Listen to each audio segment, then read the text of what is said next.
आप देख रहे हैं हमारा चैनल राइट टू लाइफ। आज हम बात करेंगे क्या तंबाकू नोशी करना गुनाह है, सिगरेट पीना, चरस पीना गुनाह है या नहीं है। बहुत सारे लोग ये काम करते भी हैं और साथ साथ में वो खुदा की इबादत भी करते हैं। तो आइए आज हम कलाम से जानने की कोशिश करते हैं कि खुदा का कलाम इस बारे में क्या गाइड करता है और खुदा का कलाम क्या कहता है। क्योंकि बहुत सारे लोगों की बहुत सारी गलत सोच है, ना ही गौर फिक्र करते हैं और वो खुदा के हजूर चले जाते हैं। तो हम इसको भी जानेंगे क्या जब तक इंसान गुनाहगार है या खुदा उसकी दुआ को कबूल करता है। तो मज़ीद इस पर बात करने से पहले अगर अभी तक आपने इस चैनल को सब्सक्राइब नहीं किया तो चैनल को सब्सक्राइब कर लो, क्योंकि इसी तरह मैं कलाम की वीडियोज़ आपके लिए लाता रहता हूँ ताकि आप खुदा के कलाम को सीख सको, समझ सको और खुदा के कलाम से बरकत हासिल कर सको। तो जी मेरे अजीज़ों, आज का हमारा टॉपिक है क्या तंबाकू नोशी करना गुनाह है, जैसा कि चरस पीना, सिगरेट पीना वगैरह। तो मेरे अजीज़ों, यहाँ पे मैं आपको एक बात क्लियर करता चलूँ कि तंबाकू नोशी का बाइबल में ज़िक्र नहीं मिलता, लेकिन बाइबल के कुछ असूलों से हमें पता चलता है कि खुदा ऐसे कामों से नाराज़ होता है जो हमारी ज़िंदगी के लिए नुकसानदेह है। जैसा कि सिगरेट पीना, चरस पीना हमारी ज़िंदगी के लिए नुकसानदेह है और वो हमारी सेहत को ख़राब करता है। जैसा कि आप में से बथेरे लोग जानते हैं, जो भी बंदा चरस पीता है, शराब पीता है या सिगरेट पीता है, वो अपने आप को यानी अपने जिस्म को नापाक करता है और खुदा इसको गुनाह ख्याल करता है और खुदा की नज़र में ये चीज़ें गुनाह हैं जो भी अपने जिस्म को नापाक करता है। तो आइए इसको मज़ीद जानने के लिए हम कुछ मिसालों पे गौर करते हैं बाइबल में से कि बाइबल हमें ज़िंदगी का एहतराम करने के बारे में क्या सिखाती है कि हमें खुद को पाक रखना चाहिए। तो मेरे अजीज़ों, सबसे पहली बात जो हम बाइबल में से सीखने की कोशिश करते हैं वो है ज़िंदगी का एहतराम। तो इसके बारे में हम पढ़ेंगे इमाल की किताब, उसका 17 बाब, उसकी 24 से 25 आयत। जिस खुदा ने दुनिया और उसकी सब चीज़ों को पैदा किया, वो आसमान और ज़मीन का मालिक होकर हाथ के बनाए हुए मंदिरों में नहीं रहता, ना किसी चीज़ का मोहताज होकर आदमियों के हाथों से खिदमत लेता है, क्योंकि वो तो खुद सबको ज़िंदगी और सांस और सब कुछ देता है। आमीन। तो मेरे अजीज़ों, यहाँ पे हम पढ़ सकते हैं कि किस तरह खुदा हमें ज़िंदगी और सांस देता है। तो हमें खुदा की इस दी हुई नेमत का एहतराम करना चाहिए, ना कि हमें सिगरेट नोशी करके, चरस पी के या इस तरह के मुख्तलिफ मंशियात को यूज़ करके अपनी ज़िंदगी को ख़राब नहीं करना चाहिए। अगर हम अपनी ज़िंदगी को ख़राब करते हैं तो हम उस खुदा की दी हुई नेमत की इंसल्ट करते हैं। मेरे अजीज़ों, ज़िंदगी खुदा की दी हुई एक नेमत है, तो इसलिए हमें कोई भी ऐसा काम नहीं करना चाहिए जिससे हमारी ज़िंदगी कम हो जाए। जैसा कि आप जानते हो, जो भी बंदा चरस पीता है या सिगरेट पीता है, तंबाकू नोशी करता है या मुख्तलिफ मंशियात यूज़ करता है, तो वो अपनी ज़िंदगी को कम करता है।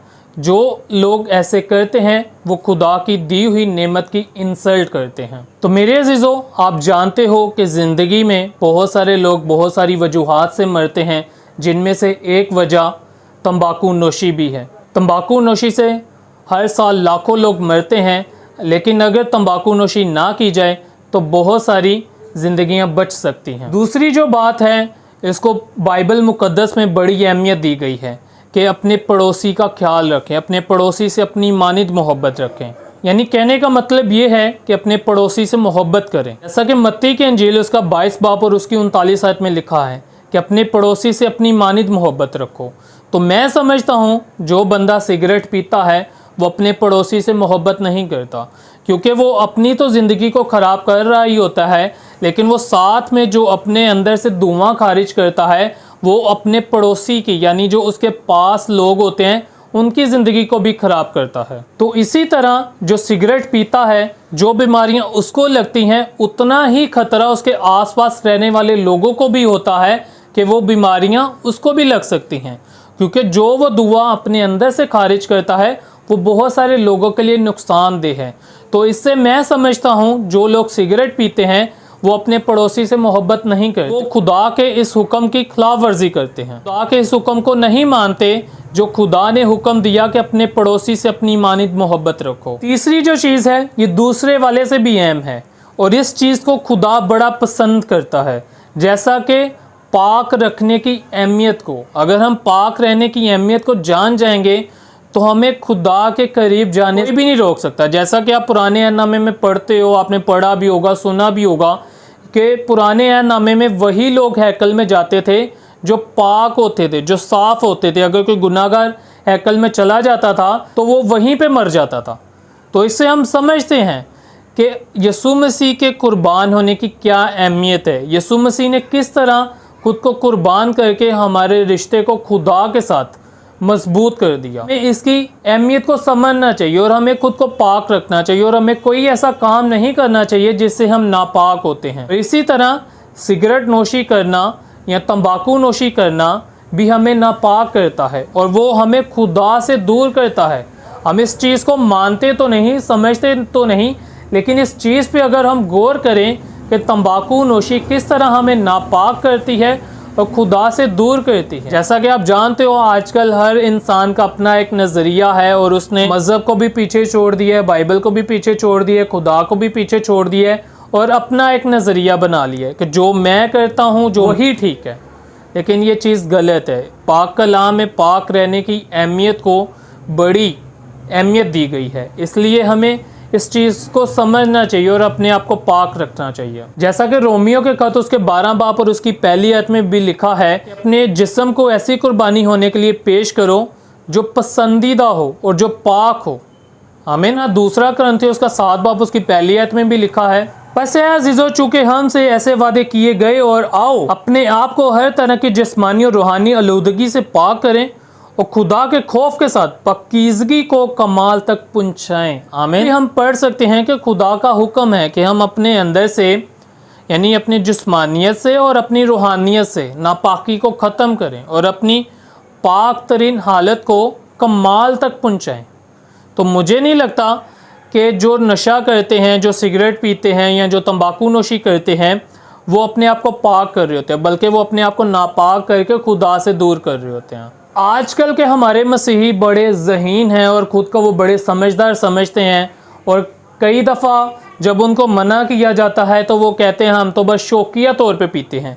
तो इस बारे में खुदा का कलाम क्या कहता है, आइए इसको भी समझने की कोशिश करते हैं। तो मेरे अज़ीज़ों, बाइबल में चर्स यानी जिसे बूटी, बंग, हशीश, शराब, इस तरह की बहुत सारी चीज़ों का नाम जिक्र तो नहीं हुआ, लेकिन इनसे ऐसे असूल के बारे में पता चलता है जिसको खुदा नापसंद करता है। इस बारे में भी आइए हम कुछ बातों को जानने की कोशिश करते हैं। तो मेरे अज़ीज़ों, ये वीडियो मैं जानता हूँ थोड़ी लंबी है, लेकिन आजकल हमारे नौजवानों के लिए ज़रूरी है कि उनको ये चीज़ें बताई जाएं ताकि वो अपने आप को इन चीज़ों से निकाल के वो खुदा को दिली तौर पे कबूल करे, ना कि बस दावे के लिए वो कबूल करे, कहने के लिए कबूल करे। इस वीडियो को आपने ज़्यादा से ज़्यादा शेयर करना है ताकि ये वीडियो उस बंदे तक पहुंच सके जो भी इसको शौकिया तौर पे करते हैं या जो भी इसको आदत के तौर पे करते हैं या जो भी इसको लत के तौर पे करते हैं, ताकि वो ये जान सकें कि वो अपने इस कुछ पल के मज़े के लिए, कुछ पल के इस एंटरटेनमेंट के लिए वो किस तरह गुनाह करते हैं और किस तरह वो खुदा से दूर हो जाते हैं। मेरे अज़ीज़ों, बाइबल में एक जगह पे बताया गया है जिसको मैं कह सकता हूँ कि अपने होशो आवाज़ को काबू में रखना चाहिए। जैसा कि बाइबल में यीशु ने एक जगह पे कहा कि अपने खुदावन खुदा से सारे दिल और सारी जान से मोहब्बत रख। लेकिन आपको पता है जो भी नशा करता है वो अपने होशो आवाज़ में बिल्कुल भी नहीं रहता, वो किसी और ही दुनिया में चला जाता है। इसलिए हम ये नहीं समझ सकते हैं कि वो लोग जो नशा करते हैं वो अपने पूरे दिल से, पूरी जान से खुदा से मोहब्बत कर सकते हैं या दुआ कर सकते हैं या इबादत कर सकते हैं। इसके अलावा पहला पत्रस उसका 1 बाब और उसकी 13 आयत में भी लिखा है, इस बात से अपनी अक्ल की कमर बांध कर और होशियार होकर उस फजल की कामिल उम्मीद रखो जो यीशु मसीह के ज़हूर के वक्त तुम पर होने वाला है। आमीन। कि यहाँ पे वाज़िया तौर पे लिखा है कि अपनी अक्ल की कमर बांध कर। तो हम अक्लमंद तब ही रहते हैं जब हम इन मंशियात से दूर रहते हैं। जो भी बंदा मंशियात यूज़ करता है उसकी अक्ल वैसे ही ख़त्म हो जाती है, क्योंकि वो किसी और ही दुनिया में पहुंच जाता है। वो इस तरह कह लो कि मेंटल टाइप हो जाता है कि उसको समझ ही नहीं आती। इसलिए अगर हम खुदा के फ़ज़ल को जानना चाहते हैं जो खुदावन यीशु मसीह के ज़हूर से हम पे हुआ, तो हम उसको जानना चाहते हैं, तो उसके लिए ज़रूरी है कि हम अपने होशो आवाज़ को काबू में रखें, अपने होशो आवाज़ से बाहर ना निकलें। तो मेरे अजीज़ों, जो शख्स मंशियात लेता है तो उस शख्स का पूरी तरह अपने होशोवास पे काबू नहीं रहता। लोगों को तो इसकी लत लग जाती है। आपने देखा होगा जो लोग मंशियात यूज़ करते हैं उनका ध्यान सच्ची बातों से हट के बस मंशियात को हासिल करने की तरफ लग जाता है। बस उनका यही ज़हन होता है कि वो किस तरह मंशियात को हासिल कर सके। लास्ट चीज़ है, इसके बारे में भी बाइबल में लिखा है, कानून का एहतराम करें। बाइबल में लिखा है कि अल्लाह हुकूमतों का एहतराम करें, तो इसलिए मंशियात यूज़ करना भी लावर्जी है, इसलिए हमें मंशियात को यूज़ नहीं करना चाहिए। और सबसे अहम इम्पोर्टेंट बातें जो मैं आपको शुरू पे ही बता चुका हूँ कि जो भी बंदा मंशियात यूज़ करता है वो अपने आप को नापाक करता है, वो अपने आप को खुदा के हुजूर से दूर करता है। बेशक वो दावे के तौर पे दुआएं भी करता है, कलाम भी पढ़ता है और उस पर अमल करने की कोशिश करता है या नहीं करता, लेकिन अगर वो नापाक है तो खुदा उसे कबूल नहीं करता। जैसा कि पहला यूहन्ना उसके पहले बाप में लिखा है कि खुदा नूर है और उसमें ज़रा भी तरीकी नहीं। अगर हमें ज़रा सी भी तरीकी है, ज़रा सी भी नापाकी है, और अगर हम ये कहें कि हमारी खुदा के साथ शराकत है तो हम झूठे हैं।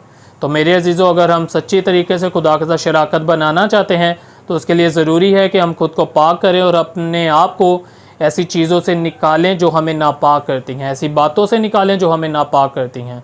तो मज़ीद इस तरह की वीडियोस देखने के लिए चैनल को सब्सक्राइब करें, वीडियो को लाइक शेयर ज़रूर किया करें, क्योंकि आपके लाइक शेयर करने से बहुत ज़्यादा मोटिवेशन मिलती है कि मैं मज़ीद इस तरह की वीडियोस बना सकूं। और इस वीडियो को आपने ज़्यादा से ज़्यादा शेयर करना है ताकि ये वीडियो हर उस बहन या भाई तक पहुंच सके जो भी इन चीज़ों में शामिल हैं और जो भी इन चीज़ों को शौकिया तौर पे करते हैं, ताकि उनको पता चले कि वो इन चीज़ों को इस्तेमाल करके अपने आप को किस तरह खुदा से दूर करते हैं, किस तरह अपने आप को नापाक करते हैं। Thank you so much. God bless you all.